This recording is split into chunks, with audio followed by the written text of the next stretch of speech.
আজকের রেসিপি নিরামিষ ছোলার ডালের ধোকার ডালনা। ভিজিয়ে রাখা ছোলার ডাল পিষে নেব। সাদা তেলে জিরে ফোড়ন দিয়ে আদা কাঁচা লঙ্কা বাটা, বেটে রাখা ছোলার ডাল, হলুদ গুঁড়ো, স্বাদ মতো নুন, সামান্য একটু হিং দিয়ে নেড়ে চেড়ে একটু ভেজে একটি মণ্ডর আকারে বানিয়ে নেব।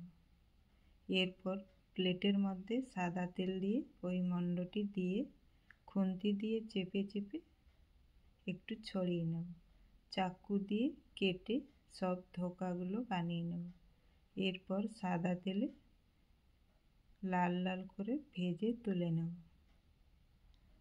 জিরে, শুকনো লঙ্কা, তেজপাতা, গোটা গরম মশলা, জিরে, আদা, কাঁচা লঙ্কা বাটা, গরম মশলা বাটা, নারকেল কাজু বাটা, টমেটো বাটা দিয়ে দেব হলুদ গুঁড়ো, জিরে গুঁড়ো, স্বাদ মতো নুন, কাশ্মীরি লাল লঙ্কার গুঁড়ো, গোলমরিচের গুঁড়ো দিয়ে নেড়ে চেড়ে আন্দাজ মতো একটু চিনি দিয়ে মশলাটি কষিয়ে নেব।